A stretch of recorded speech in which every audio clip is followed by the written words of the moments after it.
began to explore the city of Don Willow, making their way across the stone underground city, seeing many of its sights. They met with an individual who seems to have been a high ranking representative of the city. They introduced themselves as Orit Milner, who seemed to be somewhat related to the Milners, who are the lords of this dwarven city. Speaking with them, they gave you an upfront amount of the gold that you will be paid for this mission. You were given a place to stay, and were allowed to choose whether or not you wish to go today or tomorrow down into the mines to explore this corruption and find the tall towers who had disappeared. You decided to spend the day in Don Willow and explore some of its sights. Visiting your tavern, you found a rowdy, loud place, but were able to be given your keys, put away some of your stuff in your rooms, and you all decided to have a tour of the city. With a fairly younger tour guide leading you through the city, you all made your way towards a large willow tree that seemed to be a prominent structure in the city. Learned that this is a holy spot of Lathander. The sunlight hitting this beautiful structure this city has such reverence for filled all of you with awe, as this site was ancient beyond any of your reasonings. Gamesh and Belric attempted to pray and reflect upon this holy space. Belric, realizing that this is not a holy space for his specific deity. However, it is still a nice, almost calming feeling to pray within the sight of this great willow tree. Gamesh learned something else, and now believes that this is one of the portals akin to that of the Earth Elemental Plane, which he protects. You all then decided to explore the city more. You were told about a small magic shop called Olson's Remedies. Deciding to visit, you bought some potions and minor magical items from a very ostentatious, proud-looking mage. But before you all left, one of his assistants came out and also seemed to share a recognition of Seer, your companion. You all noticed this and decided to get Seer out of there. But before you could, the person asked if they could talk to Seer privately. You all reluctantly said yes. And as you all walked away, Seer had a talk. Now, since Seer is not here, her talk,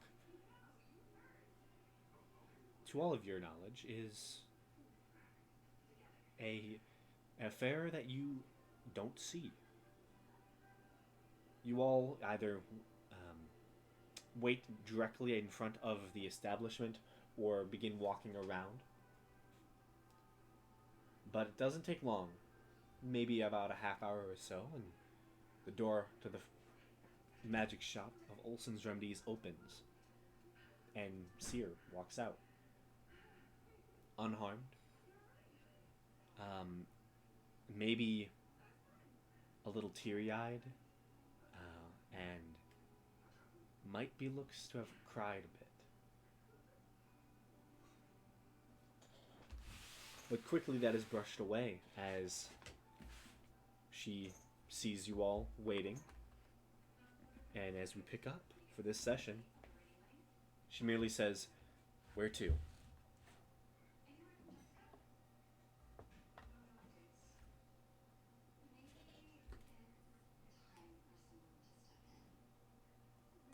So, your guide looks at all of you, um, expectant as you are met up with your friend once more. Where do you I'm want to pretty go? sure after this we were going to just go back to the inn, right? Because we were that's kind of the thing we were doing in between. Yeah. Yeah. So unless anybody has anything else they would like to try and see. Now, you've been told of a couple other places. Yeah. Roll down to here. Um. Yeah. Oh dang. I know a few of you were talking about um, the fire beetles. Yeah. Yeah. We need to check out the fire beetles. Yeah. Um, Asking your guide, he can take you to one of the finest bestiaries in the city, called Gruml- Grum Rumlin's Beasts. Grumlins beast. Gram Rumlins. Grom Run. Is this in the inner city? Yes, this is the inner city. And I shall post the name. That's the name of the establishment.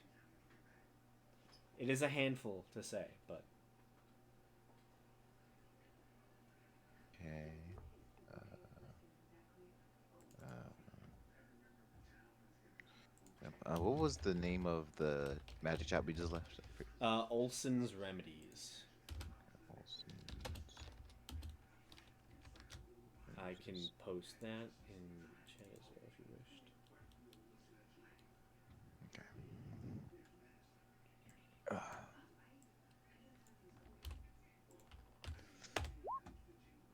oh dang, spelled it wrong. D&D, it happens. Okay. So, Senti, you wished to see the animals. You want to take the lead?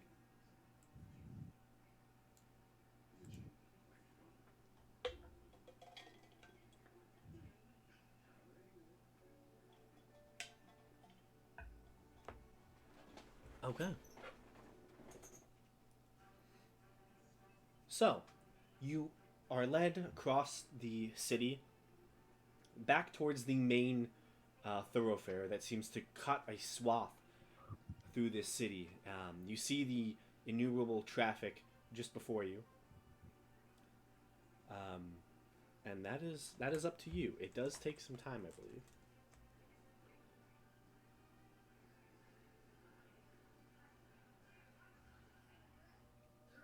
I mean, but I think we are going to have a long rest. So, are we have a long rest after this? Yeah. Yeah. I mean, so we're going to have a long rest. So if you just want to cast it, it's up to you.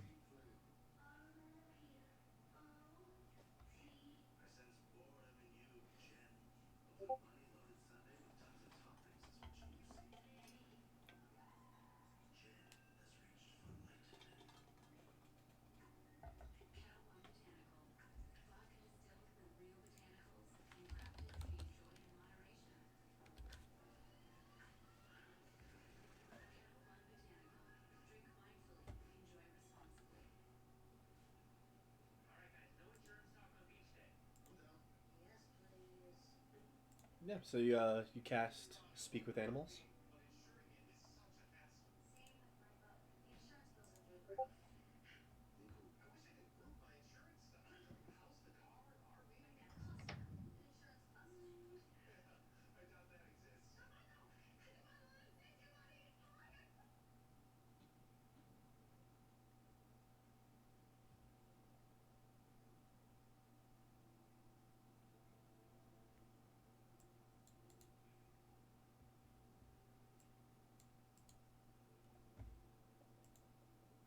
Okay, you spend some time, cast the spell, and continue on your way.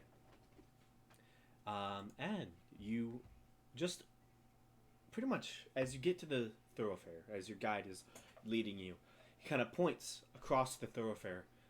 Um, that right there is where you're looking for, and you see a large structure.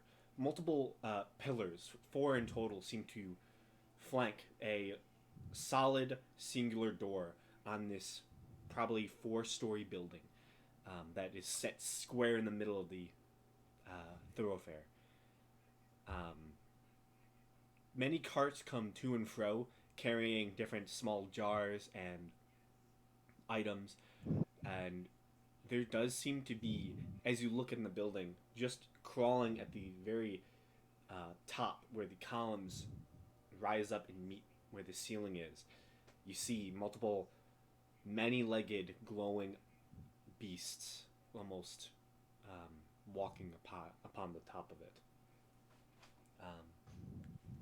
And just dangling right in front of the two closest pillars, stretching from one pillar to the other, is a very long name that reads Gram Rumlin's Beasts.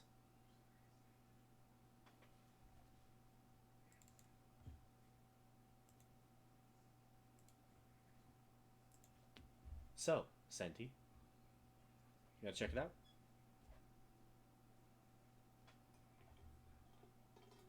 Okay. So, you quickly walk your way across the street. Is anyone else choosing to go with Senti inside? Yeah, I'll walk inside too. Okay. And Fairdeer as well. Sounds good. So, the three of you hurry your way across the busy thoroughfare. Walking up past the columns, you do notice that there seems to be almost a private guard force here. You do see two individuals wearing some, you know, fairly standard armor. Looks like half plate, carrying tall spears and shields. You do see they have some sort of emblem burned onto the vestige that they carry over their half plate. It does seem to be almost like almost like a mandibled mouth with two large eyes, with red coming up the bottom just underneath the mandibles. But as you walk up, they greet you. Welcome. And you are able to walk in. Immediately, you notice that the space dips right in front of you as a large staircase heads down about 20 feet.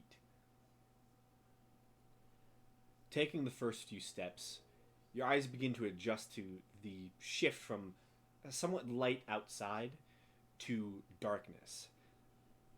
And that's when you notice that this room, this staircase, the ceiling, it's not, you can't see it.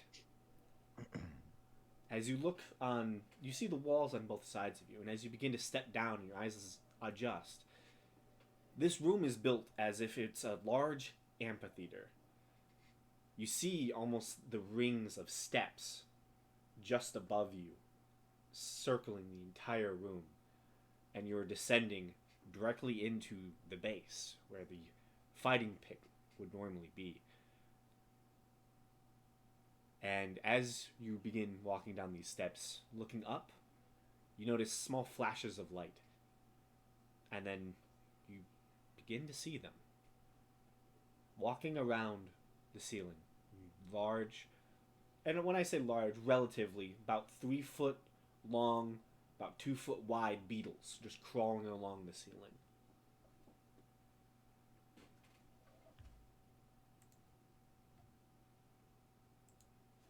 And as you get to the bottom, the space opens up as you enter the main part of the amphitheater.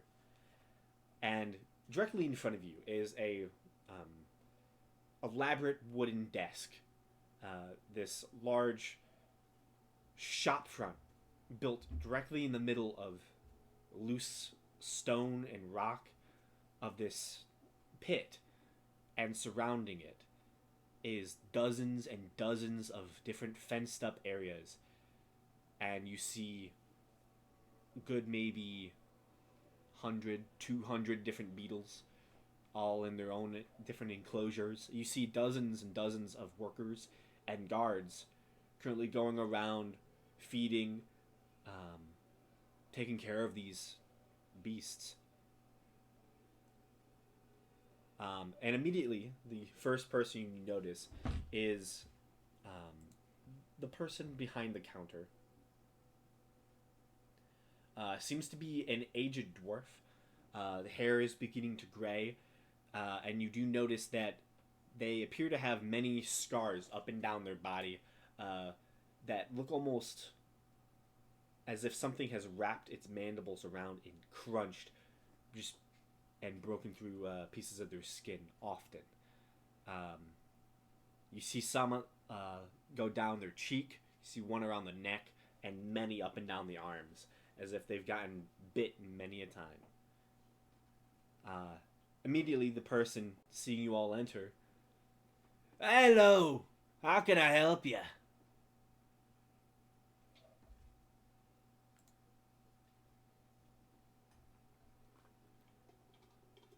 At you, Senti.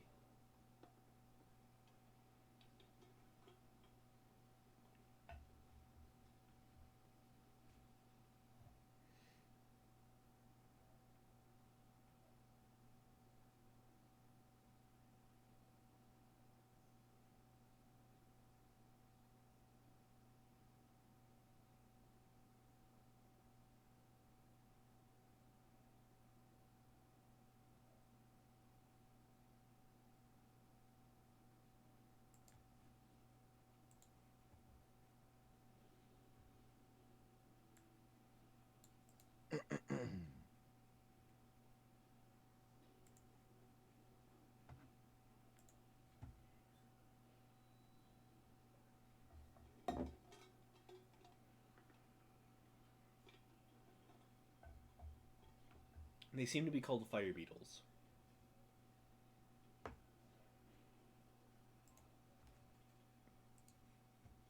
Specifically, the giant fire beetle.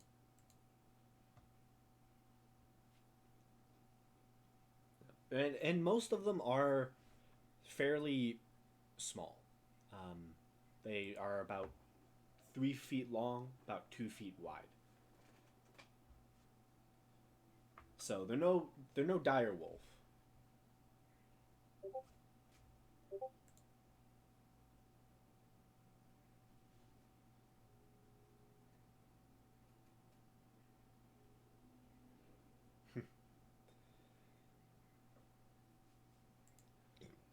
As you say that you're looking for the giant fire beetles and look at your troop, well, you came to the right place. I got many different types. I can serve at whatever need you have.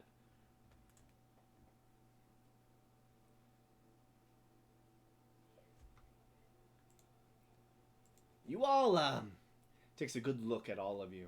Um, Stops his eyes on Belric. You all seem like adventurers of some type. Gonna go exploring in dark recesses and caves and caverns.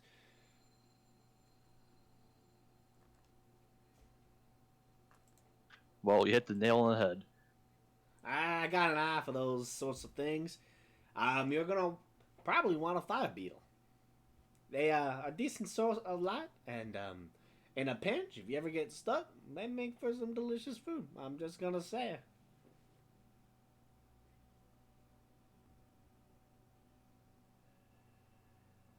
Well, that's what we're here for. Well, I got many in supply. How many you gonna need? I also have I should mention I have a few different variants. Um, Depends on what you're gonna need.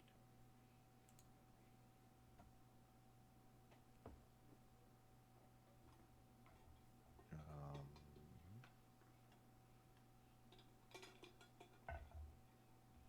What do you mean variance? Well, I used to be an adventurer like all you. Um, and then I got hit with the love of these beetles and just seeing what they can do, how they move, what they eat. They're amazing creatures.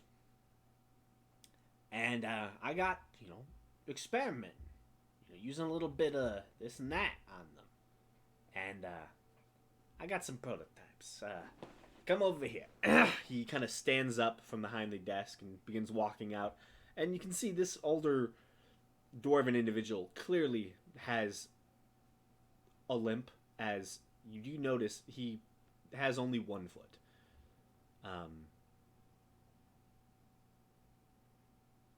He begins hobbling off towards the right hand side of the chamber.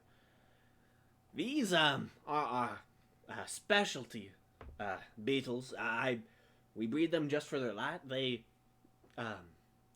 tend to emit a brighter source of light than the typical fire beetles.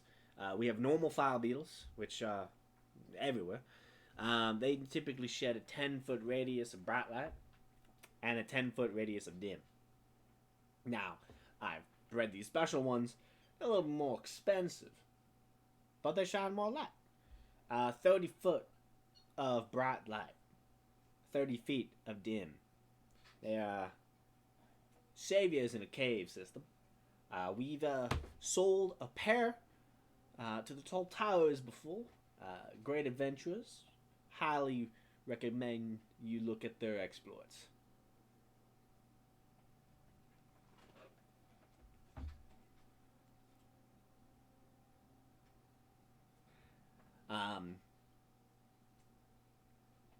What do you think? And he kind of raises his hand towards the pen that he's led you all to.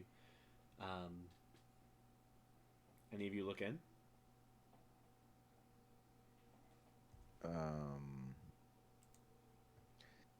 Cinti, I think this might be more of your expertise.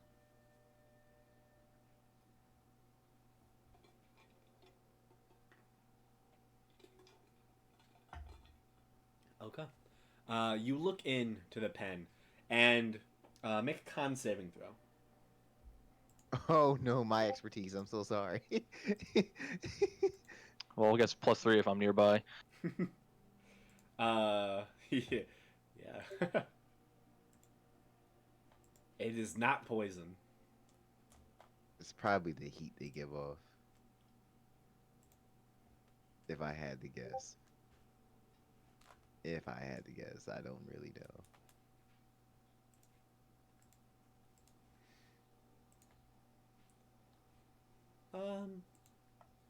I don't know if it'll affect her actually. I know it's not poison, but I don't know what else she's immune to. I can find Senti.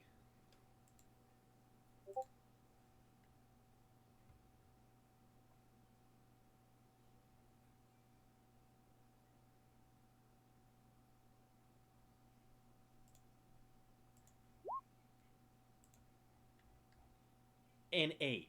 Nice. You look into the pen, and you immediately come in and look at a pack of about 15 or 20 of these small 2-foot, 3-foot beetles. And a handful turn and look at you, and all of a sudden you are blinded as a beam of light hits you dead in the face you weren't expecting it. You are now considered blinded for the next 10 minutes. Cinti, you alright?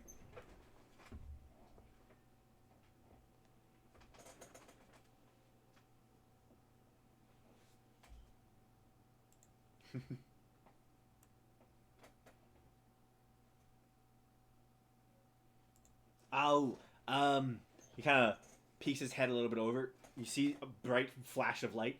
They can be defensive at times, and they can be used as weapons. As when they get startled, they may flash their light, and They can blind folks. And For- you say that now. I forgot to mention it. Oh, But yeah, they're very impressive beetles. Once you take one, they can only flash every so often. You take it, it learns to trust you, and you can, in fact, train them to flash on command. I I've seen adventurers use them. I've sold a couple to the gods here. When there's a rowdy troublemaker, flash beetles, boom.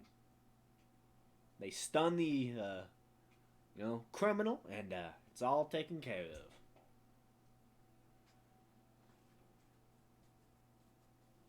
And were these the special ones or the regular ones? These are special ones. These are the special ones. Yes.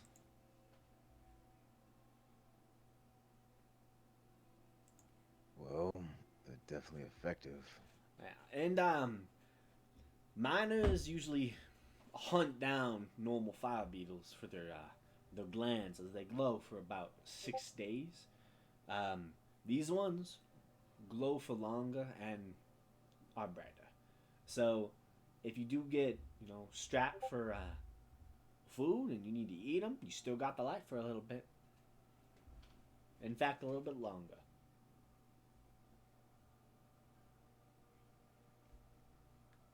All right. What's everyone take on this?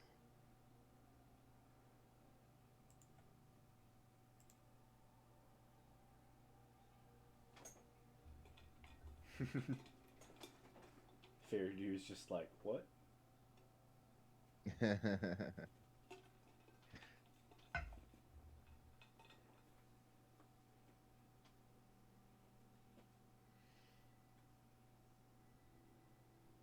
Are you just like asking if we think we should get it? Yeah, pretty much. So basically, there's How two types. dangerous? There's the regular ones, then there's the special bred ones that made Senti blind, and they are brighter. There do seem to be more as well. He's not done. Oh, okay, never mind. We I want to guess see all the flavors of fire beetle. Yeah. yes, we need to. How dangerous was the journey? The journey we don't know is necessarily dangerous. It's what's at the end of the journey that's dangerous. I'll be back in a second. Okay. All right then. We need to scour all the flavors of beetles.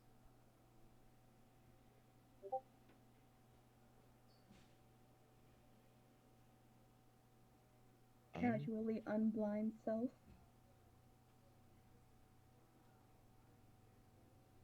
Um. Right. I assume it's probably temporary. Yeah, it is 10 minutes, but I can see no one will want to be blind for 10 minutes. That's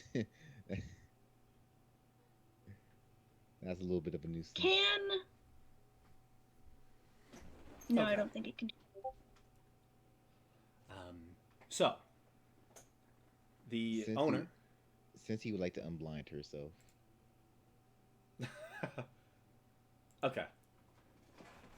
Yeah, casting Lesser Restoration, you're able to unblind yourself.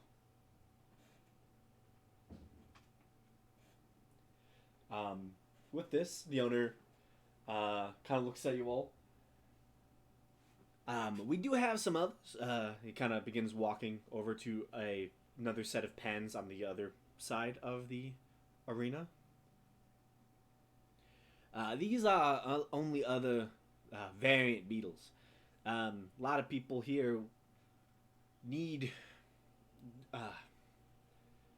sources of labor that are good underground, and my magics have kind of helped with that a little bit. I introduce to you, and he kind of looks over to the pen, reaches down and picks up one of these 3-foot beetles. This guy, and he sets him onto the ground. I named this little fella Alfred. He is actually, one of the training special beetles. He kind of sets him down, gets really low onto the ground next to him, whispers something towards the beetle, and you watch immediately the beetle grows and almost triples its size, being that of about the size of like a horse or another like animal of baggage. This more resembles the large fire beetles that you saw carrying carts and other objects outside during your time walking through the streets. Immediately, you see the owner kind of backs up and has a big smile on his face. Yes, these are some of my favorites. I've instilled them with the ability to enlarge themselves. They can only do it for a certain amount of time, depending on their age. This little guy, he's about 6 months or so. So he has about an hour in him that he can do this. But some of the older fire beetles, I've seen them go for 6-7 hours. It's a baby. And you see this large horse-sized giant beetle just like looks around, just blinking its large eyes, and you just hear weird clicking sounds coming from its mandibles now that it's huge. Insert bug sounds. Yes. Your speak with animals activated. I mean, it is a beast. It's still a beast. yes, it is. You hear. Hold on, let me just check the intelligence of these fairy beetles. I don't suspect they'd be that smart. 2. In your head, you hear that the weird clicking sound that this beetle makes is, "I big now, me strong." Aw, strong. I have grown up. All of you puny. As he looks around. You do see him start to begin shoving the owner as he's beginning to, as the owner has to partially push back, and the language that you get is, wrestle time, play, as the large beetle attempts to have fun and wrestle the old dwarf man. I love him. As the old man is wrestling with this beetle, yeah, these they're still very childlike and they can be a handful, but when you train them and get to know them, the personalities can come out and you can, have a little friend. I've seen people befriend dogs and cats. Nah, that ain't for me. It's all about these beetles. And he flips the beetle onto its back and starts tickling it. Suplexes the beetle. Yeah, you watch him suplex basically a horse. Nice. It's a strong-headed dwarf. Giving Faraday a run for her money. Oh man. And for Senti, you hear the beetle as it's being tickled. Ha ha ha ha ha. I love this beetle so much.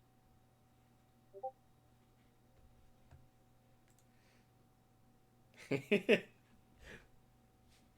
a beetle.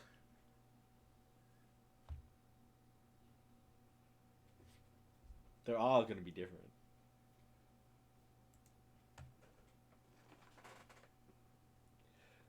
So as the owner is tickling him, you see him leans down towards the beetle, whispers to it again, and you see the beetle almost immediately begins to shrink back down to its normal size, and he kind of picks it up, scoops it up in one arm, and now it is, a 3-foot beetle. It's the size of a dog. So he's just kind of cradling it in one of his arms as it's just wiggling its legs. So we have our 3 varieties, and you can get any of them. You want me to tell you pricings?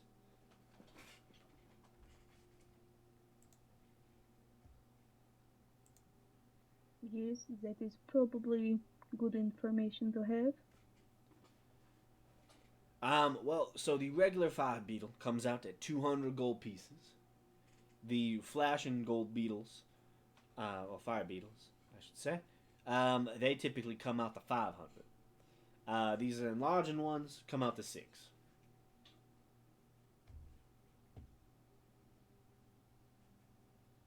Now, just so you know, I know the price can be a little intimidating, but these beetles are pals for life, okay? They will stick with you through thick or thin. They will always walk behind you with their bright, fiery colors. And they are endurant, strong. Yeah, decent How enough. strong? Oh, the large ones are quite strong. Their strength has been tripled. Um, Small ones, they're small. They can bite with a decent effectiveness. One took Are off my they foot. He like raises his leg. resilient? Oh yeah. Will not be killed very easily. Well, the regular ones might. Their armor is not as thick. The flashing ones, the magic that I put in them has enhanced them, made them a little bit stronger, and the extra flashing is a defensive mechanism. Um, I would suggest you don't release them into the wild, as I don't need certain folk coming after me for, manipulating a natural beast and changing it to add magic into its existence. And, there might be side effects. I don't know what an army of flash beetles would do, but I anticipate it would not be good. You're getting a little choppy. Yeah. Yeah, your mic's kind of cutting in and out. Sorry about that. There you go.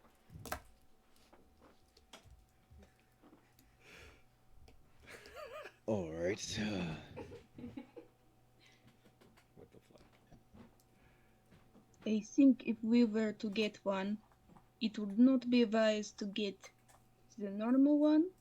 I feel like it would be cruel to have a creature be led to its probable death. Yeah, well, nah, yeah, it definitely probably wouldn't last very long.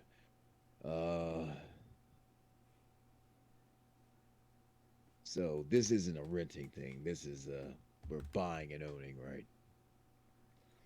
Yeah. Most of my patrons, What do they eat? they eat anything really.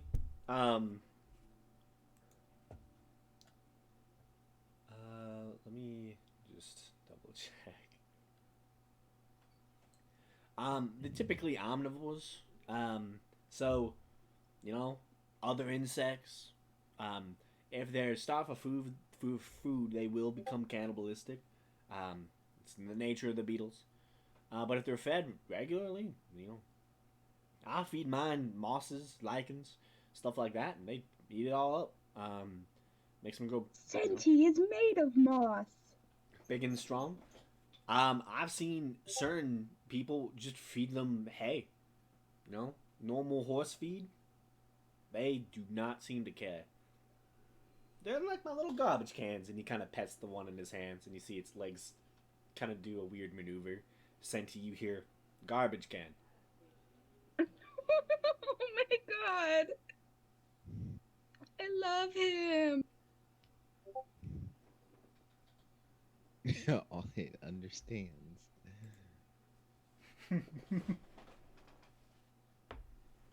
Um, I think anything like a good berry, yeah, it could probably eat that.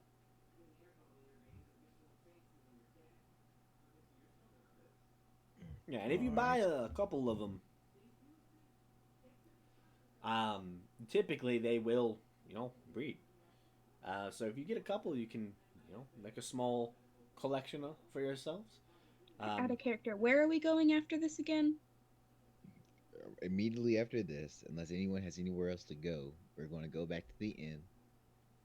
We were going to rest up, and then after that, we were going into the mines. So, it would probably be good to get the blinding one, because things underground are usually really sensitive to light. So if we all just closed our eyes and flashed the beetle, it might, scare off or incapacitate anything underground for a bit. Whereas getting a bigger one, it's like we're already gonna have some tough times probably trying to squeeze through some areas. So I don't think there'd be a whole lot of excess room if we needed to fight something. Well, as you've seen, it can get big and small. Yeah, I mean, it's like it. If we were in a small areas fighting all the time, then we couldn't ever make it big, and then it wouldn't really be as useful.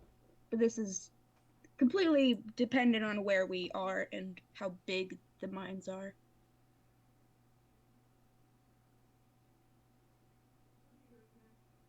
Yeah, probably the mine, probably narrow tunnels, so might not be the best option.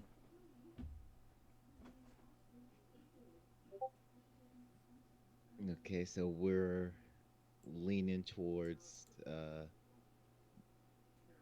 Flasher, the one that flashes. Yeah, I think that would be good. All right. Now, how many do we want? Just one?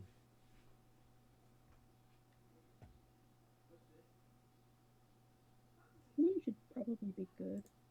Yeah, I also can summon, well, potentially summon one too if we need more. Senti can become one. I'm assuming. Depends on the challenge rating, I think. Yes, the challenge rating. I'm pretty sure that she can become a giant fire beetle. I don't think they. Senti can summon and become. It's just nothing but An army of fire just beetles. army of fire beetles. We have all the lights. Um. So one flashing fire beetle then.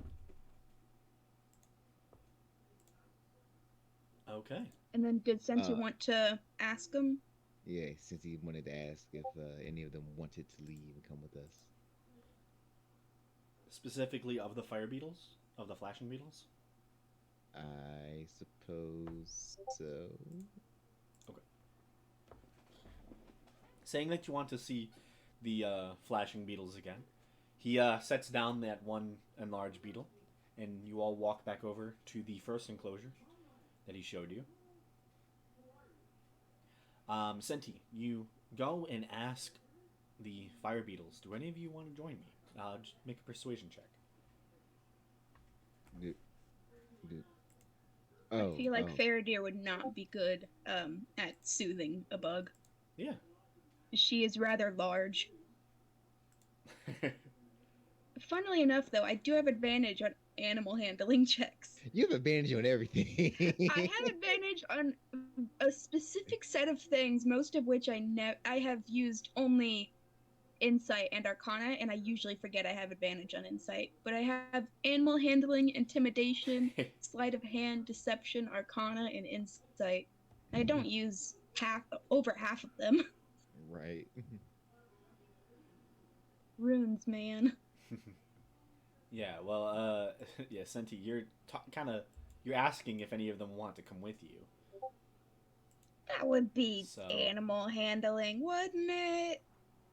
You're not handling them, you're just asking, hey, do any of you want to come with me? Because you're speaking in their language. That's fair.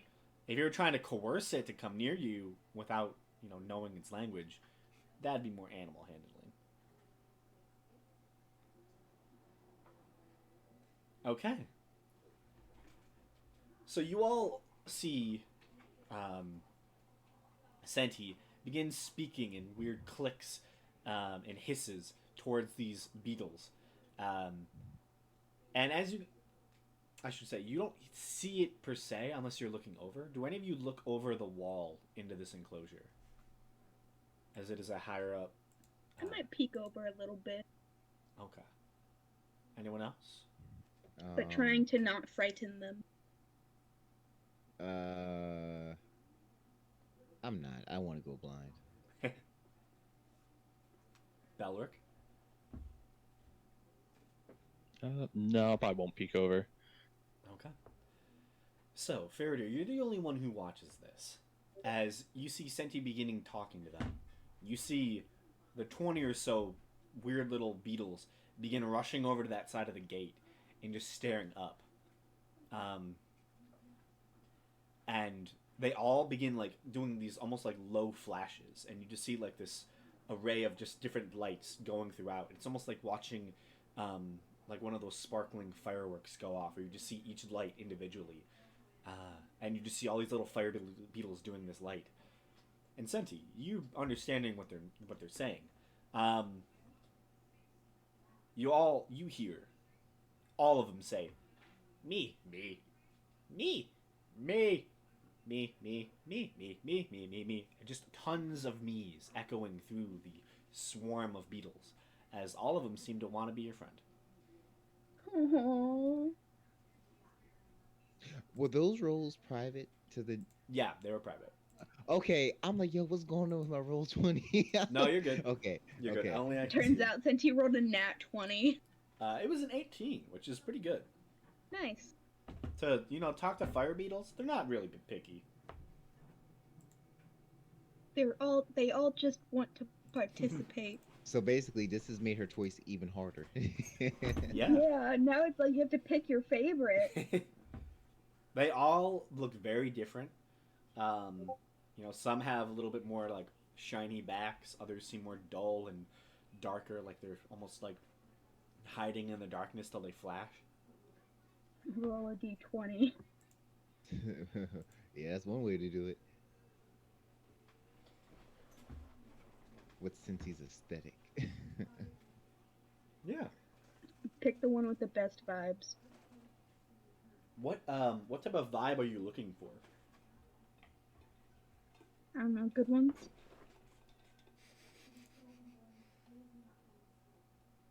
Is the percentage? She's the one who can talk to the bugs.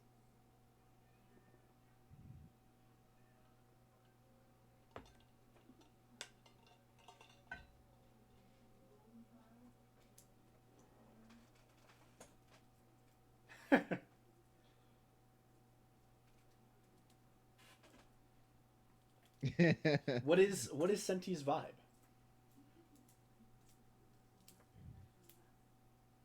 Which like would you like have a certain like idea of a color that you would like it to like maybe be like a darker green maybe, or something like that? Chill.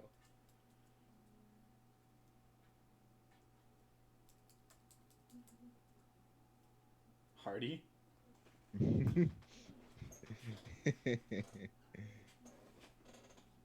Okay. So you choose like the biggest looking one? You choose the thick one. The thickest one that you can. Yes, give us a thick beetle. A thick carapace. We want the himbo. We want Okay. the himbo. So you looking at this swarm of beetles, one sticks out to you as being a big boy. He's very like for a beetle. Can't get it out. He's very wide and rotund, and you watch as he like pushes through all the other beetles. Kind of takes a seat up at the front, like staring directly into your eyes, and you just hear the voice echoing out from this one over the all the other me's. You just hear me. I would like to be picked. Yes, him. He's the one. Yep, that's a thick boy, all right. That's the himbo. Yeah, that's the. He has done to get more than that. Nice. Oh man. Me. It's amazing. Grom, the owner, kind of like seems to catch your eye. Which one are you picking?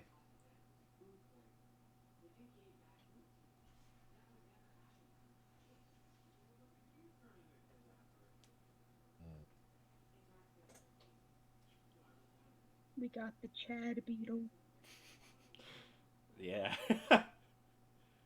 Can we please name the beetle Chad? I mean, you can name it whatever you want.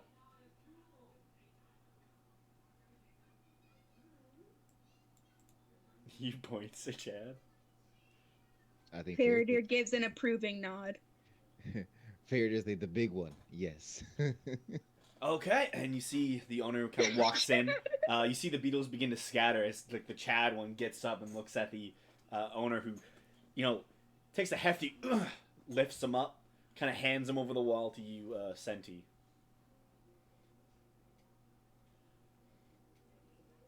After their initial flash of you, they seem to have calmed down around you, as he hands you Chad.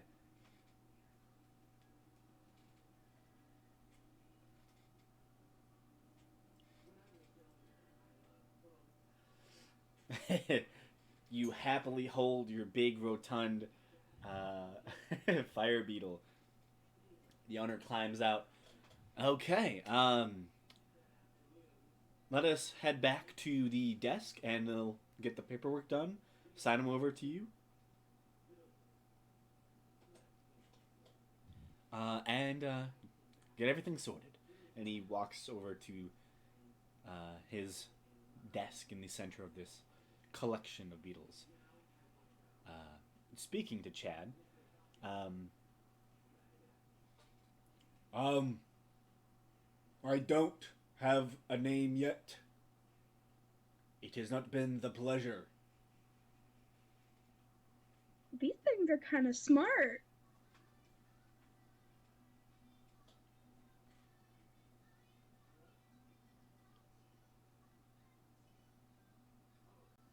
We doth thee, Chad. Not the Chad.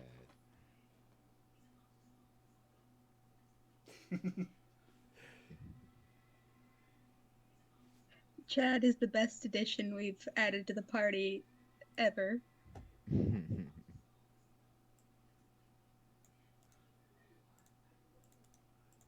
I like Chad. I think Chad's a good dude. Do we have a picture of Chad? Do, Uh, do you have the custom art, Graham? We need the custom art. We must see Chad.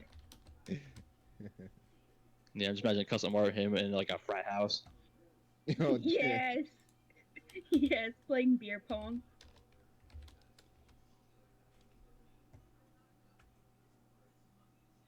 Every time it does this, it has not been the pleasure. It's the best catchphrase ever.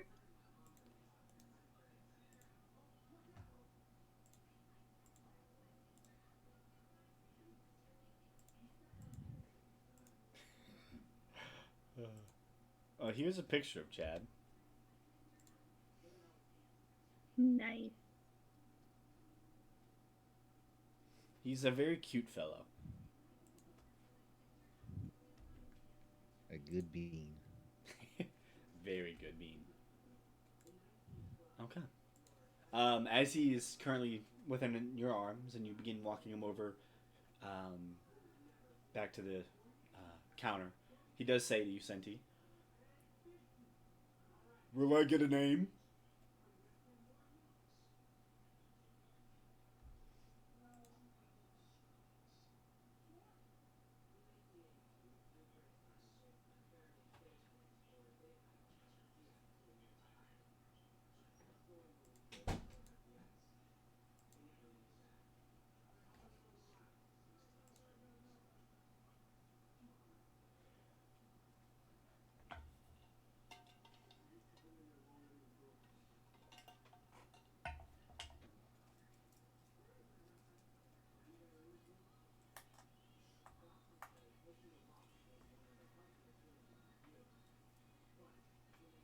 So Senti turns to you all and says that your new friend does not have a name.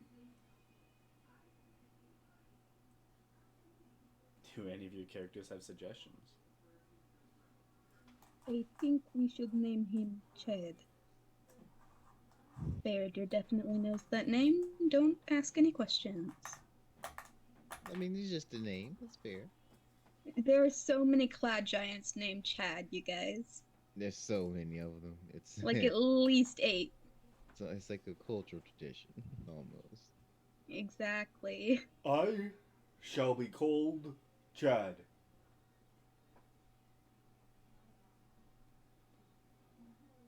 Thank you for picking me.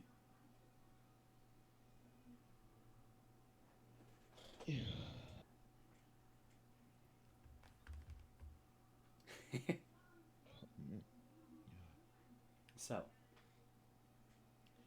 Chad, now having been named, you all walk up to the central section of this building. You see the owner behind the desk, begins fiddling with some paperwork, puts it up on the table, takes out a small quill and ink set. So I just have to have you sign some paperwork here before we get, get you going on your purchase. Have you thought of a name for him yet?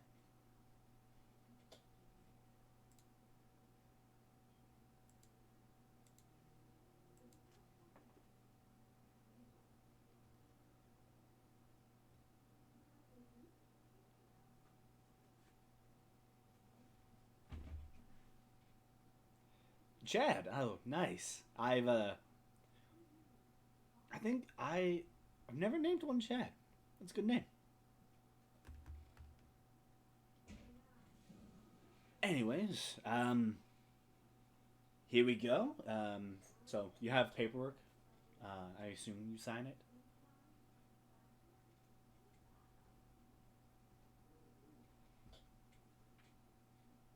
Signing the birth certificate. Signing the birth certificate.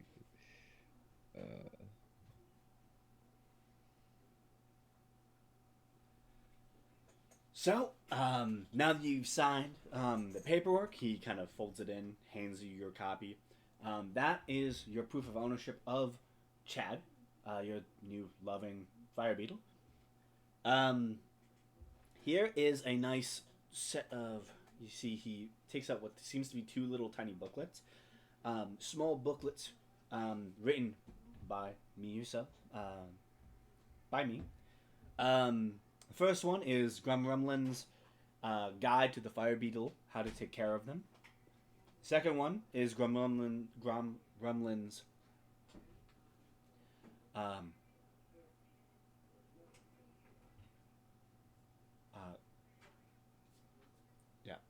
Guide to Fire Beetle.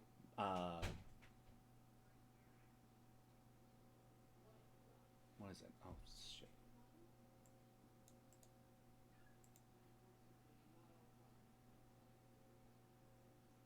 Fire Beetle Future: How to Plan for the Life of Your New Friend.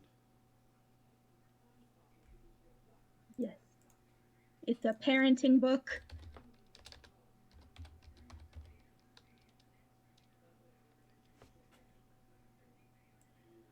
So you have two tomes. Then he gives you a small little box with some type of brown paper wrapped over it with a nice little bow on the front, keeping it all nice and sealed. Hands that down to you.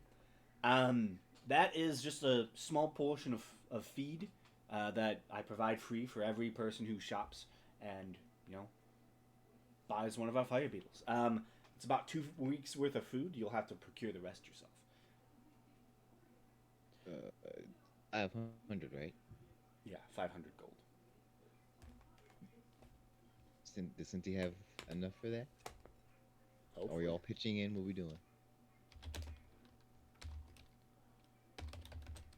If we all do 120, I think that covers it, doesn't? Right? Math? Yeah. Know what? I got it. Sure. I'm sure. I needed something to do with this gold eventually. I'll hand over 50 platinum. Okay. 50 platinum, he takes it, slides all of your new essentials, the book, the 2 booklets, and the pouch of mosses and lichens as feed. You have all the necessary paperwork now, and Chad is now officially yours. Just so you do know, one of the things you did sign in the contract with you buying the fire beetle. If we learn that you have mistreated your beetle, I will personally send my guards to come and forcibly take back the beetle. This is a kind, loving creature, and if you abuse it, I will hunt you down myself. Okay? We will take so good care of Chad. You better. I'm not even gonna make the joke.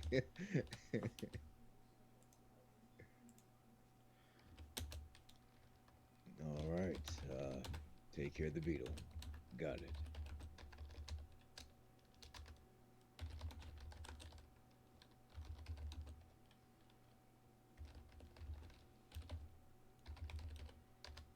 All right. Everyone good now? Any more stops?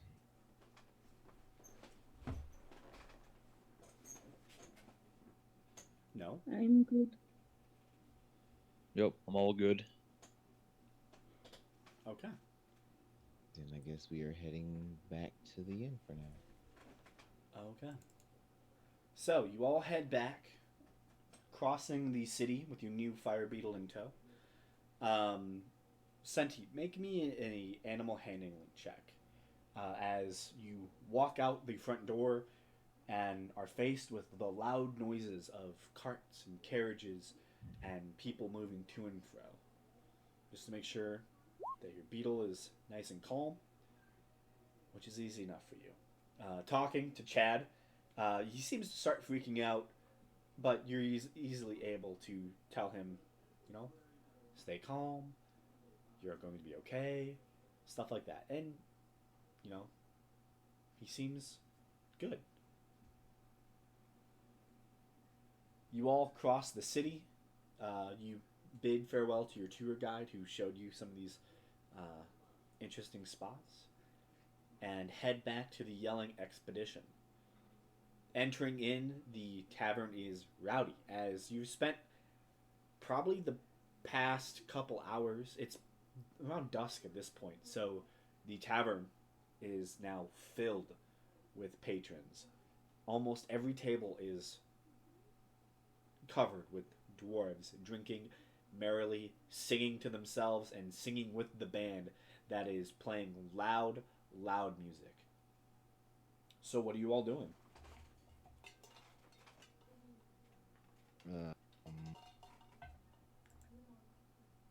Gamesh will sit and have a mug of ale. Okay. The drinks for you all are free,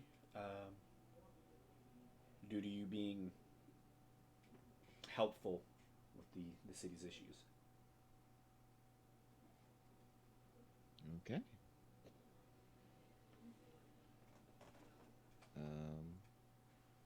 But yeah, Gamesh wouldn't do too much. He'd just sit, have a drink, and enjoy the atmosphere for a little bit before heading off to bed. Fairytale will drink water. Okay. Gotta stay hydrated. Yeah. Yeah, Bella will probably drink some ale too. Okay. I feed some ale to Chad. No, we don't need to give anything alcoholic to our fire beetle. Yeah. Chad is, he begins slurping up the water that is given to him. Some of the patrons give a little odd look, but most of them are far too drunk to even notice. What, have you never seen a dog before? I just imagine Chad like being in Senti's lap and is like his front legs are on the table as he's drinking the water. Yes. Yep, that's exactly how it's going. He's baby. And as he's drinking, you do see his body flashes, almost like a firefly, to some extent. You see his back just seems to gain and lose light as he just seems to be enjoying his water a lot. Chad and Senti have merged. They have become one.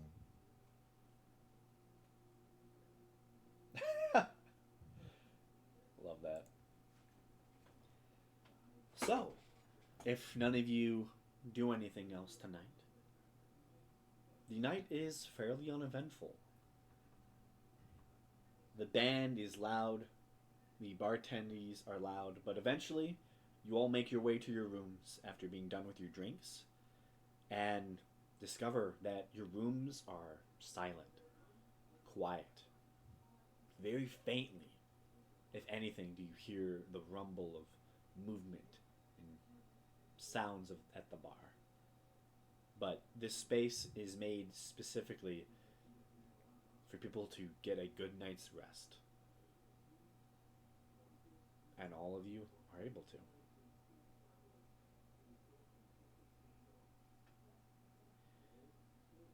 You all sleep in relative darkness, as this is an underground city.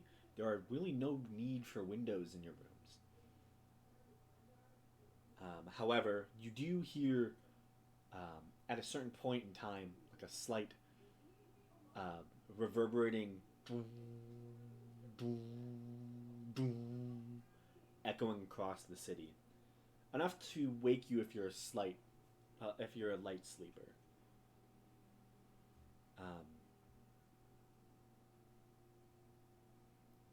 With that, seems to be the beginning of the day for most people. The tavern gets filled, as I'm assuming most of you begin to wake. Food is brought to your table if you request it. Okay. It's good to get a nice breakfast in. Most important meal of the day. Mm-hmm.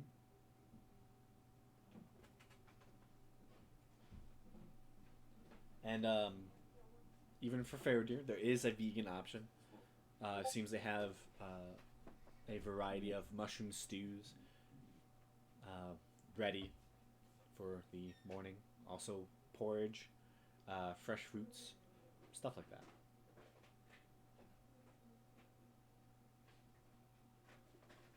And as you all are, getting your morning prepped, you do hear the door open, and you do see armed guards making their way in. About 5 or so.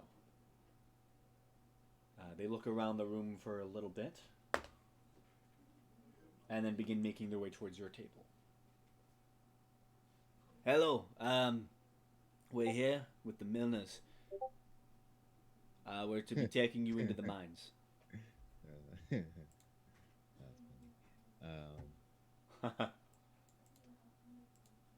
With a mouthful of food. You guys don't waste any time. No, we don't. We'll let you finish your food, get any of your affairs in order, but about an hour, we'll head out. Okay? Yep. He gives you a nod and heads back to his troop. Do you all do anything special in the next hour? I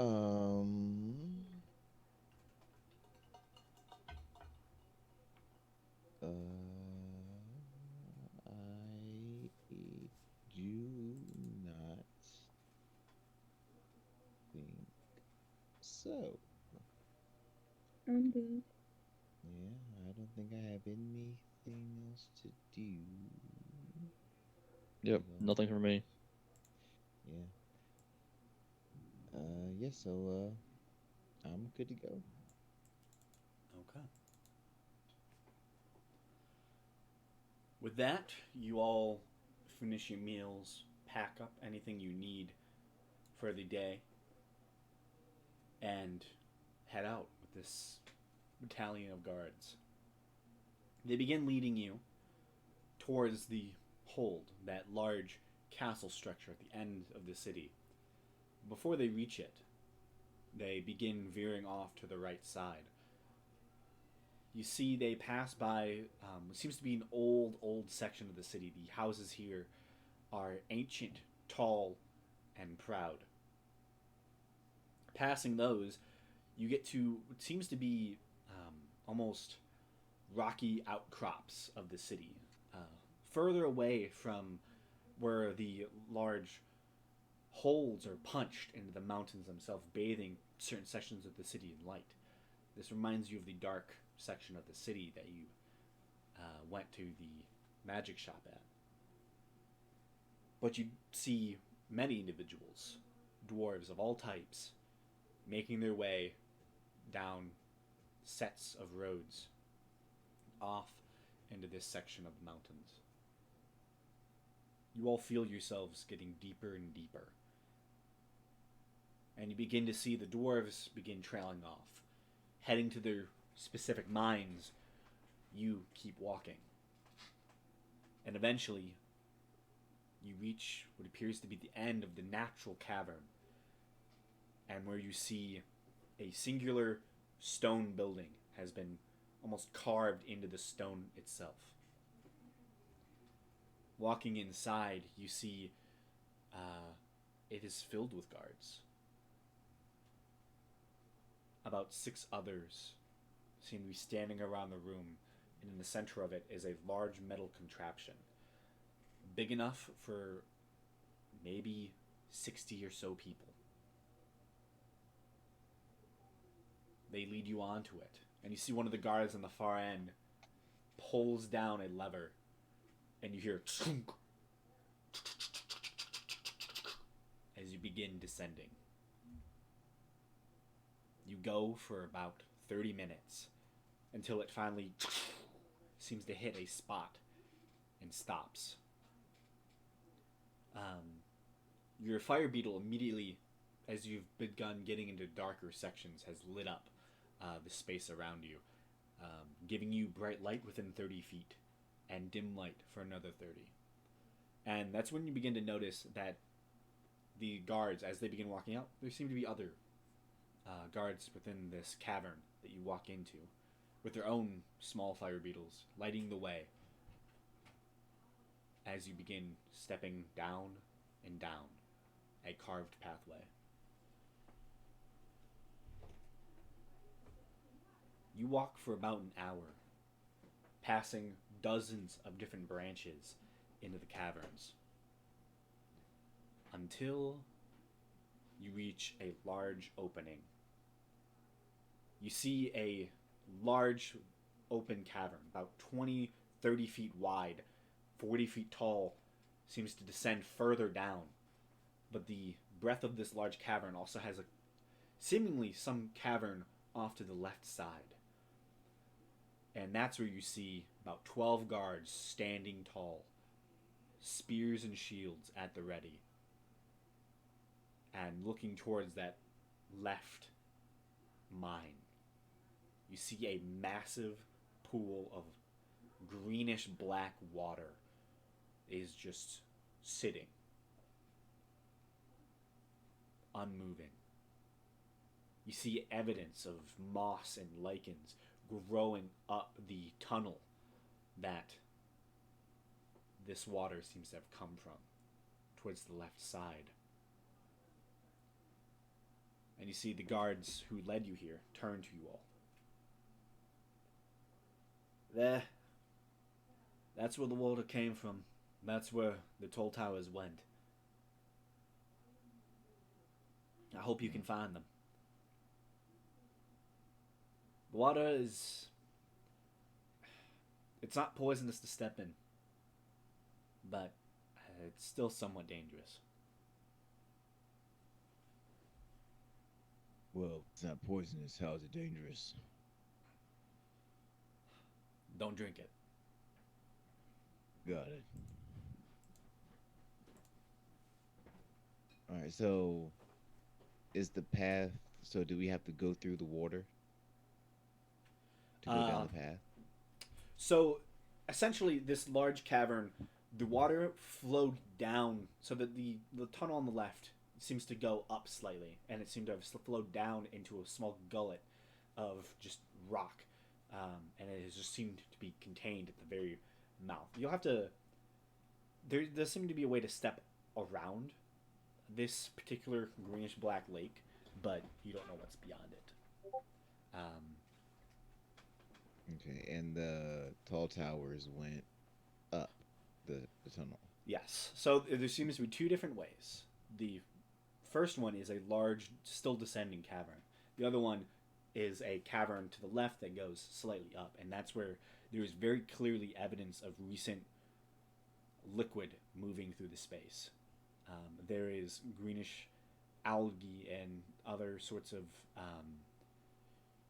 almost like swamp plants that seem to have just grown in the space and are clinging to the very base of the cavern as it slowly begins to descend upwards. Oh, okay, okay. Right. Well, the water looks like it's coming from that direction, so that path we go.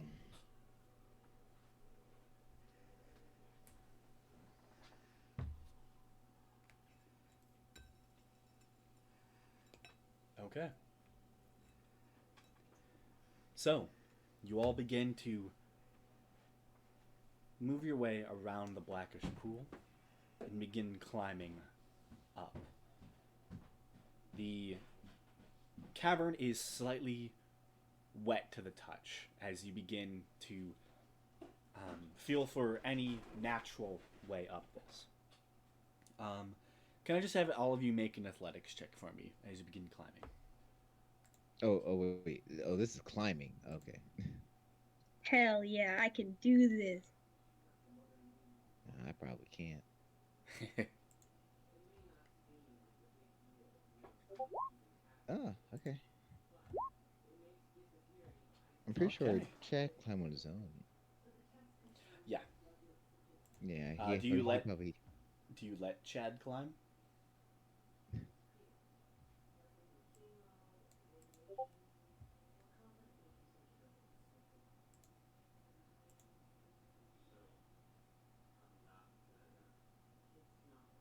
Not. I mean, Faradir can Um, hold Chad on her back. there's no active flowing water through this section of cavern. It just is wet to the touch. Especially as you're grabbing into mosses and stuff. As you made your way down the initial tunnel, I should have said that they have like guide ropes and stuff that help you along these mining tunnels as they have to get very low very quickly. And this tunnel seems to have been long disused. Whatever guide rope that it used to have no longer seems to function, and the water has probably ruined it to the point where you can't even find one. Faradir will offer to carry Chad, Senti, because she's pretty good at climbing. Okay. You can just backpack onto her. Yeah. I'm assuming you don't still have talk to animals up, or do you keep that up?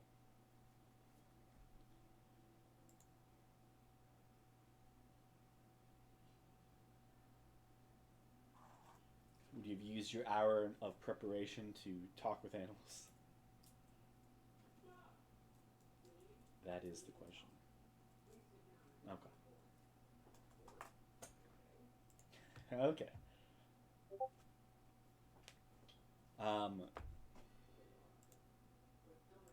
Yeah, I'd say you'd probably be able to. How long does talk with animals last?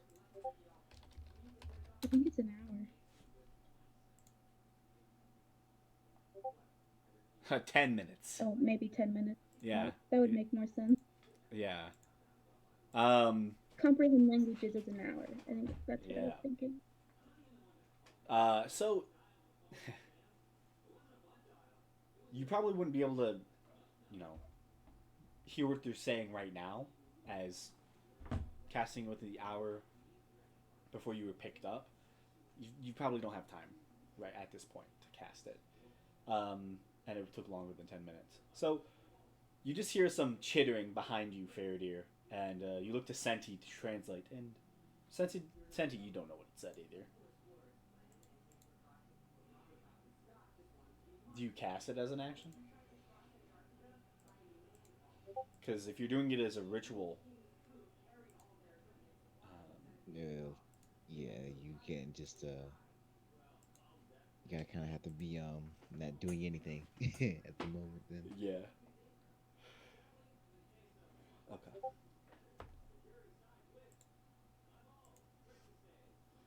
So, all of you,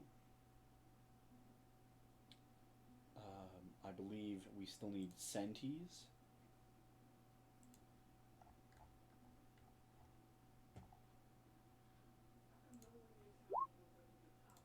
oh no.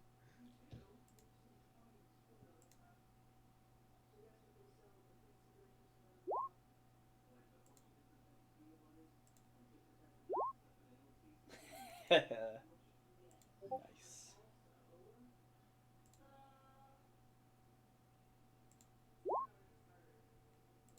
So, overall, most of you are decent at climbing.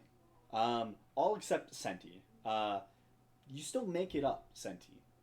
However, it does take you a lot longer, and you do a couple points slide down the cavern uh, and scrape up some bits of yourself. You take 2 points of bludgeoning damage, as generally you're able to make it. It just takes you longer than it should have, and you hurt You yourself. you skin your knees.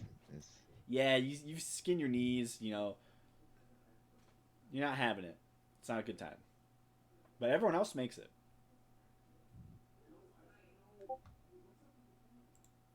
I don't need my knees anyway.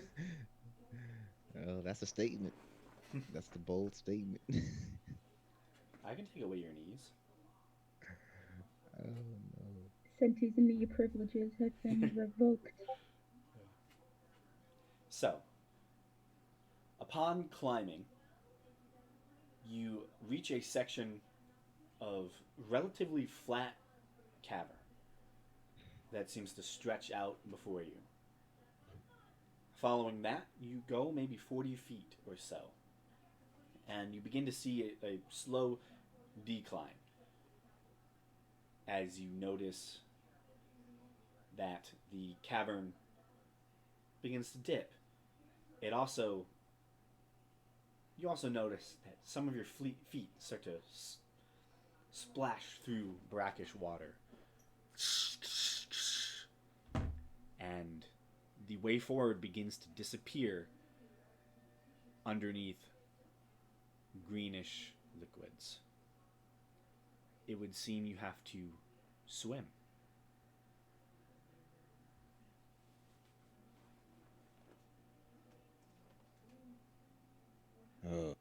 Okay.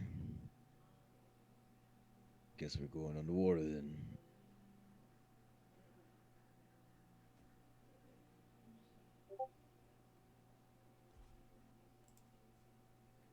I don't think we have too many other options, do we? Um, Seer, Water. Seer will say that she can put him in the bag for 10 minutes. Yeah, I'll keep him out the water for at least.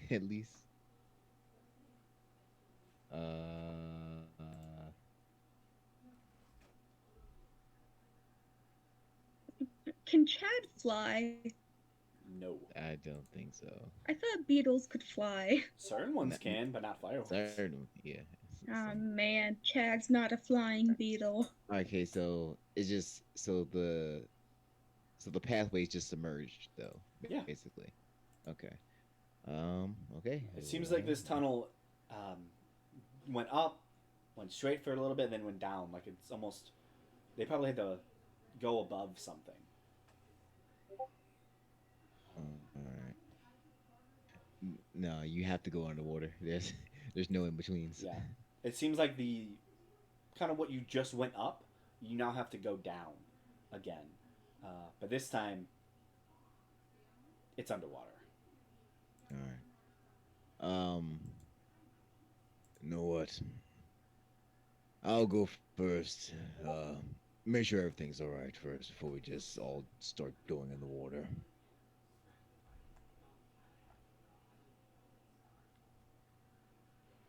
Okay.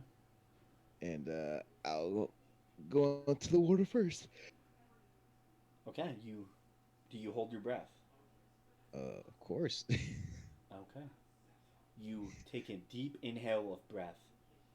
Um, what is your Constitution modifier? +4. +4. I believe that gives you 4 minutes of breath. I think so. Okay. You breathe in and go down. Do you have any sort of light? Or are you just trying to use your natural dark vision? I would get the gem of brightness from Seer before I went down. Okay. Good to know.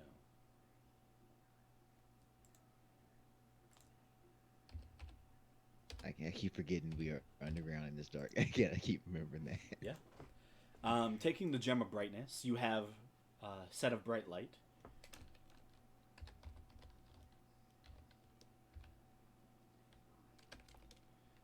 And you begin to descend. I want you to make me a investigation check, please. Ooh, didn't think that was about to happen. Okay. Investigation. Come on.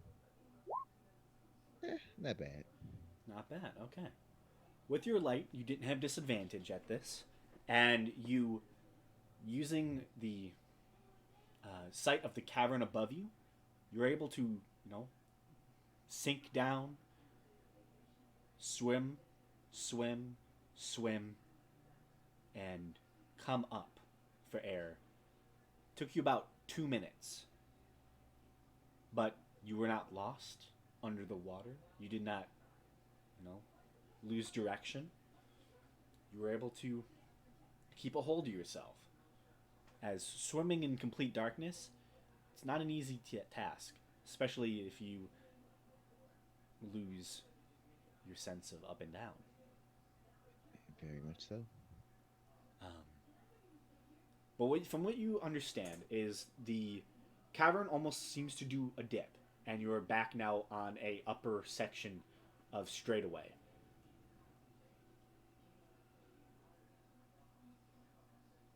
Okay. All right. All right. So since there was nothing dangerous in the water, I'll head back through the water, and now I can I know the way. Mm. Then I'll go collect everybody else. Okay. You swim your way back, now knowing the way. Pop up once again, about 2 minutes later. Ooh. All right. It's a little ways. Hope you all can hold your breath. About 2 minutes.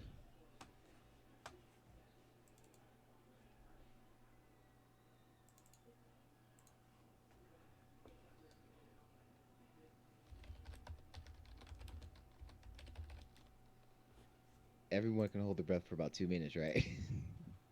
Can all of you? Yeah. Yep, just barely. Okay. Can see her? Can't right. Emma Bay. Seer just can. Because it's Okay. 1 plus your con mod. Okay, so it's 1 plus. All right then. Yeah. All right, So- then Mabehi's good too, I guess.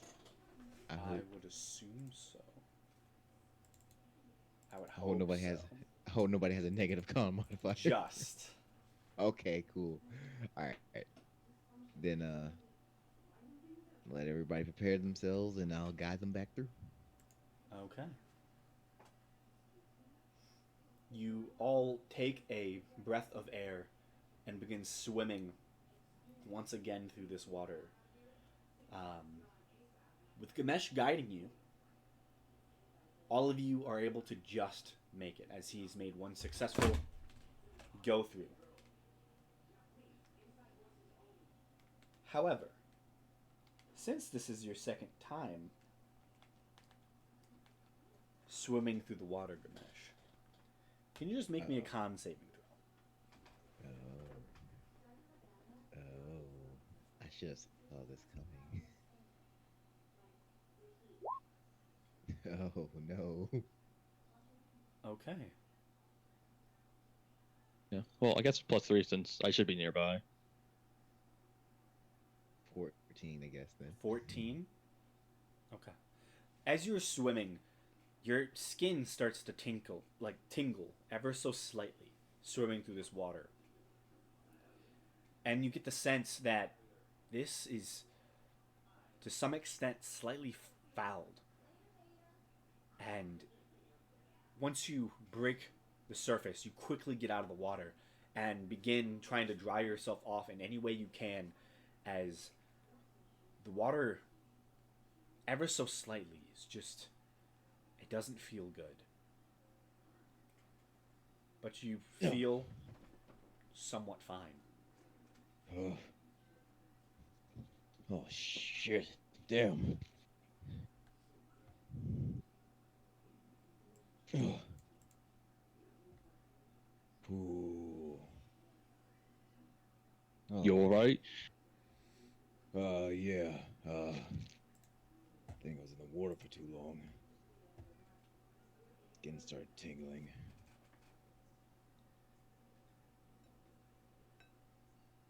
Alright. Future reference. Don't stay in the water for too long.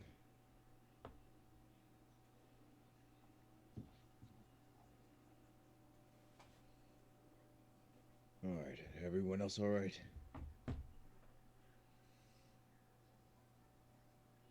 I'm good. Yep. I feel fine. Alright.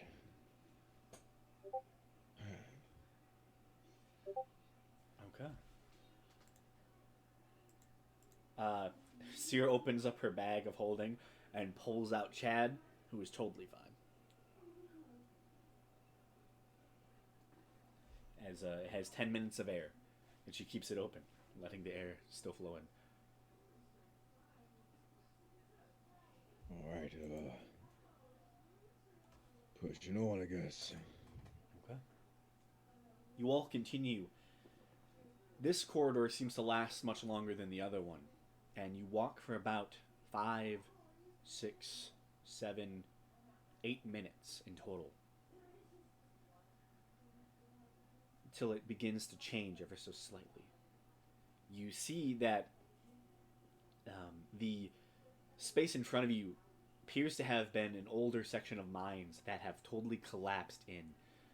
In fact, it doesn't seem like it's just one. This seems to be almost like a T intersection that has just mostly collapsed.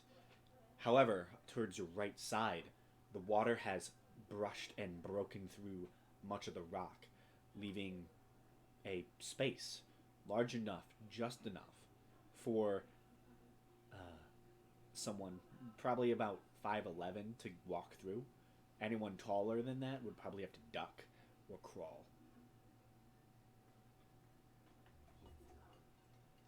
Alright.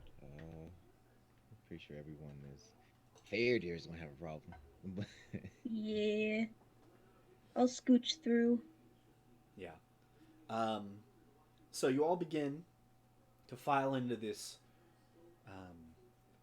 tighter space. What's the marching order? I'm going first. Faraday will be behind Gamash. Yeah, then I'll be behind Faraday.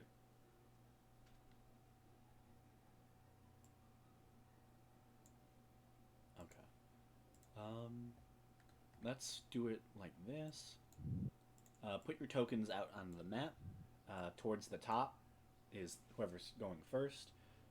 Towards the bottom down here is whoever is going last. And kind of move your tokens that way. Get rid of George. George's not there anymore. No. All your tokens are over here as well, just so you all know if you need them.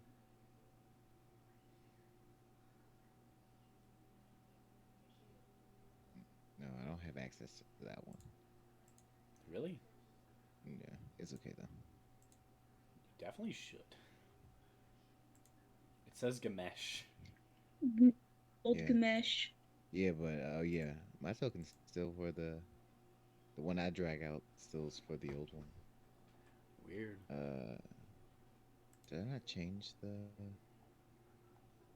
I did change it though. Hmm. Weird. Yeah. I'll have to try and fix that, I guess.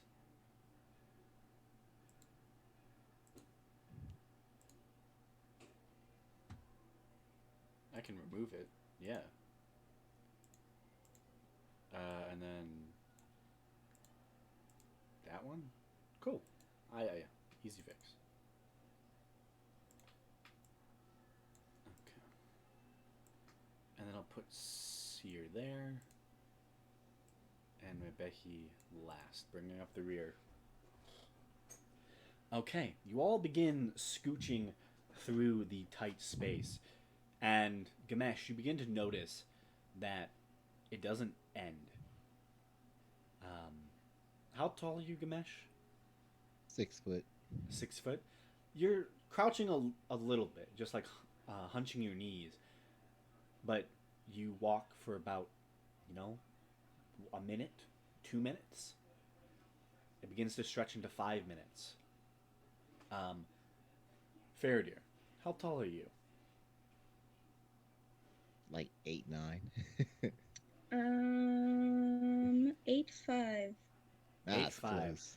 Yeah, you're Large. having not the best time, and That's so fucking tall. Yeah, That- she was 7 something, and then one of the Rune Knight features is you roll 3d4 and you grow that many inches. So now she's at 8'5". that's Oh goodness. that's tall. She is big. Okay, Belric, how tall are you? 6'3". 6'3". You're having to crouch a little bit more than you would want to, and it's not the best. Senti, how tall are you?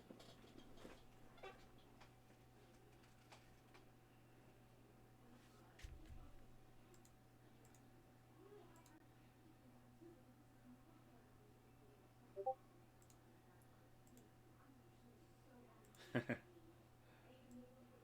all good. Seer and Mebehi are the only ones who are totally fine. Yeah. Yeah, I think we said didn't I thought we wasn't she like 5 something? Anything? Unless I'm mistaken. Seer? No, Senti. Senti. Oh, Seer was like 5'5", right? She's I 5'4". think so. Yeah, she was like Hey, pretty that's how tall I am. Yeah, she was pretty average height. Yeah, and she's doing just fine. Walking through this, fairly average sized tunnel. Alright, so you're between 5 foot and 6'2". So how tall is Cynthia?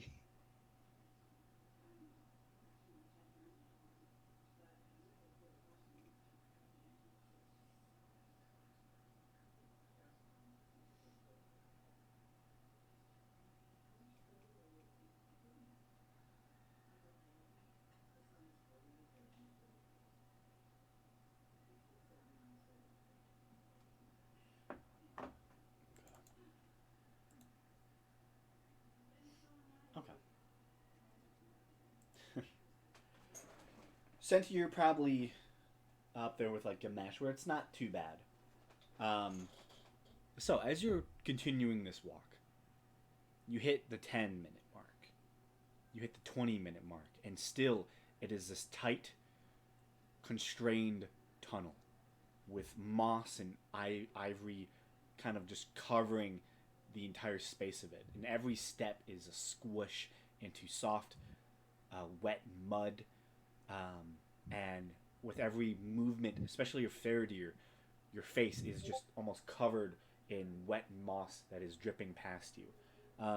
Faradir and Belric, can you make con saving throws for me, please? as And you we are. get the aura thing, right? Yeah, you're Yes. the, yeah, Yep. you would get it. Probably. Ooh, that's good. Okay. Both of you are able to feel the liquid on these plants. It tingles to the touch, and you quickly, you know, hold your breath and try to avoid any of this moisture as much as you can. But this pathway continues on as you reach the half-hour mark. Um, can I have both of you make wisdom saves? No bonus this time. Ooh. Faradir's not good at this. Haha. Well, you have Um, him downloadable. Oh yeah. Do I want to use it? Sure, I'll use it. It's better. Okay. Way better than what it was. it's just enough. Um, Nice. You, as you're moving through this, Belric, you're fine. You're able to, you know, it's uncomfortable, but you know are able to fight through it. For Faradir, the tight constraints, how hard your knees are hurting, your back's hurting, the liquid is just it's not a good situation. Um, you're able to fight off a panic attack, and are able to not succumb to a fear of claustrophobia. Just so you know, I would have given you the flaw you're claustrophobic. Just so you know. I'm just handing out a flaw. Yeah. You just become Cool. claustrophobic. But you're able to fight that off. And you continue on as you reach the 40-minute mark, the 50-minute mark. And when an hour of trudging through a tight space with this water dripping on all of you, Ganesh, you enter into a wide open chamber. Faradir after you, Belric after her, and Senti after him. And as all of you flood out into this open section of chamber, you all take in deep breaths after being in a relatively tight space for a decently long time. And as you all breathe in, a sight befalls you as you see a small lake of brackish green black liquid. You see the cavern is almost grasped by this lake, the entirety of it.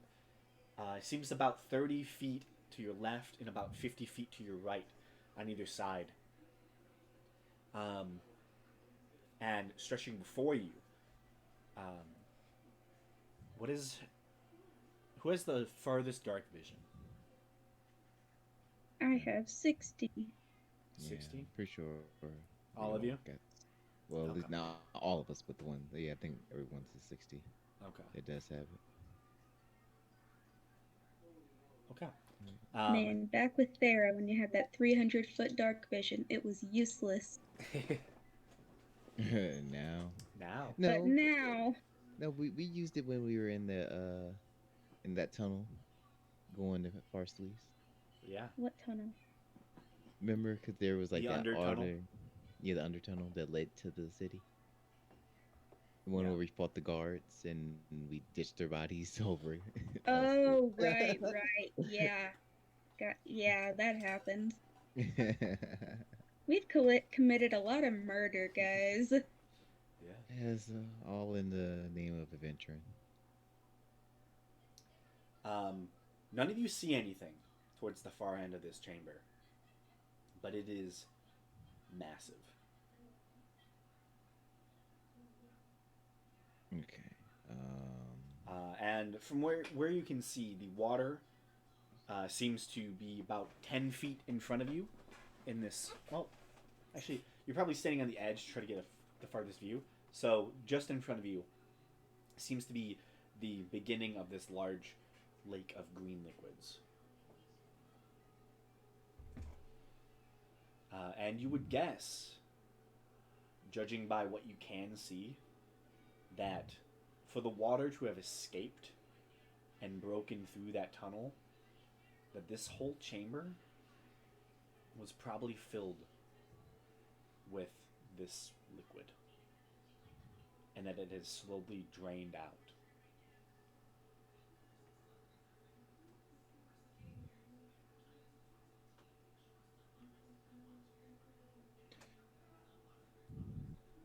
So, All right. So, how big of a chamber are we talking? so the end wall, you can see just the cusp of 30 feet on your left. To your right, about 40 feet that way. But the end of the chamber in front of you, you cannot see it. It is obscured by dark vision. The ceiling of it, I should say, is about 40 feet in total height. All right. Let me refresh because my character sheet isn't loading up. Because I'm going to cast. Nah, I have 60 feet of dark vision.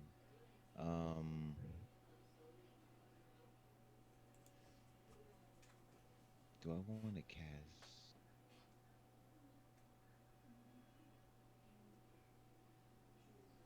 No.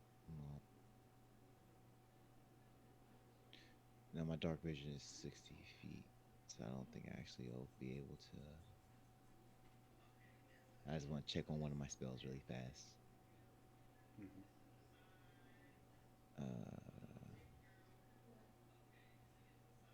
Come on, computer, stop moving so slow. Alright, there we go. Spells. Terrain die gives me how many? Additional 5 feet starting at 10 feet for tremor sense. Okay. I guess I'll start taking steps forward Okay. to. So you step forward towards the water.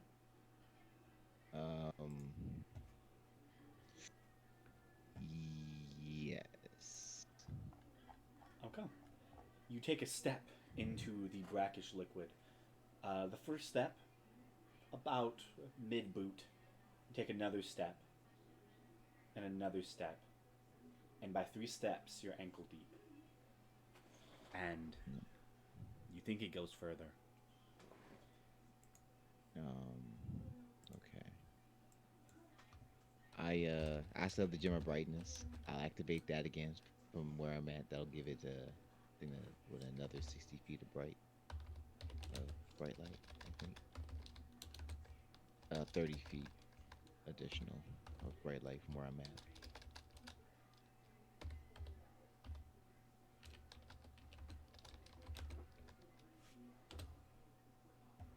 Okay.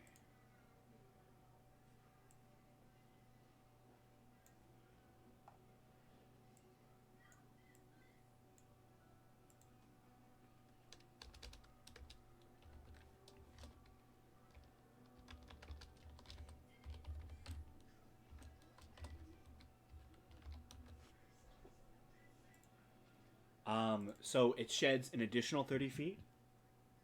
Yeah, bright light 30 feet with dim light for an additional 30. You get to that very edge. You still can't see the end of it. Okay, it's deep, deep. All right. I would say, with that, you notice the walls seem to be closing in on that side. You think it's maybe just a bit further, just out of eyesight and the way of light. Okay. Then no one has has the fly spell. That'd be awesome. Um, let me.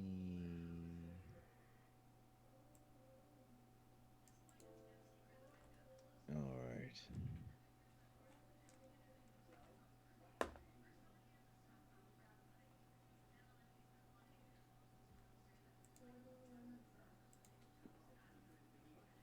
Dang. I don't want to really go too deep into this water.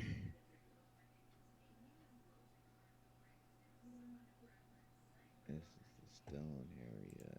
This will work. Main objects.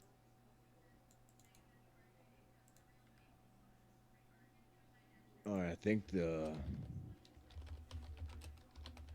far wall's not too far beyond the light, but I still can't see it from here. Uh, so in this chamber, it's so got the 30 foot to the left, 40 feet to the right. Does the water come? Does the water span all the way across, Yes. like from left to right? Yep. It does. Okay. You're on like imagine like a little small higher up beach, and Hmm. that's the only land that you can see in this chamber. Everything else is liquid. Okay. Um. I really don't want to have to go in this water right now. It's like my skin is gonna start melting or something.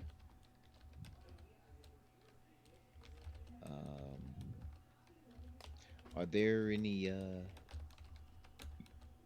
suggestions?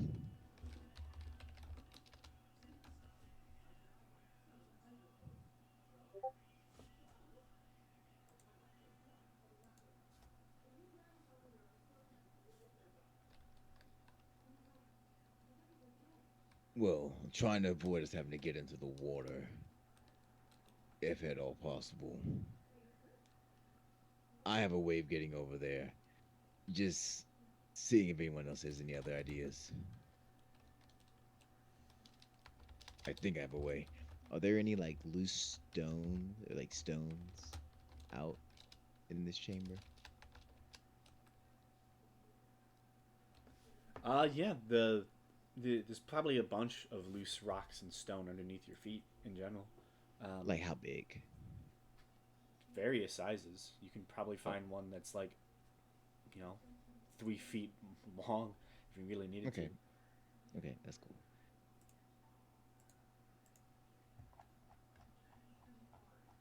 All right. Then I will wait, so does anyone have any ideas on how we could get across theoretically? There isn't really built around mobility. I know. Yeah. Um, Only thing I really have is Misty Step, but that only works on me. yeah, and even then, I don't think that's still not far enough. Yeah. When one, that's a 6th level spell, I think. Is it? Let's save your really high level ones for now. Man, this is a point where I wish C was here. Yeah, I mean, I don't think she could get us over there either, though. Um, do you have access to her bag of holding? uh, I don't know what's in it. That's Um, uh, that's in her notes. yeah. Do you, do you remember the folding boat? Oh, right, right. I forgot all about that. Yeah. I don't know if Gamesh will remember it though. 'Cause That's I the sure couldn't. question. Let's roll an intelligence check here.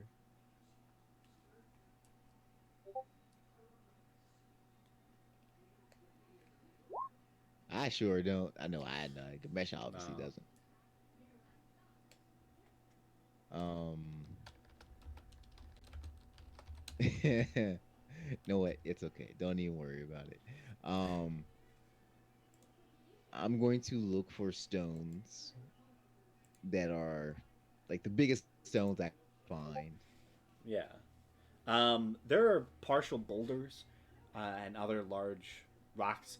It seems that, from what you can tell, the space you just crawled through for the past hour is mostly made of loose rock. Okay. So you can easily find a couple big boulders in there. Then I will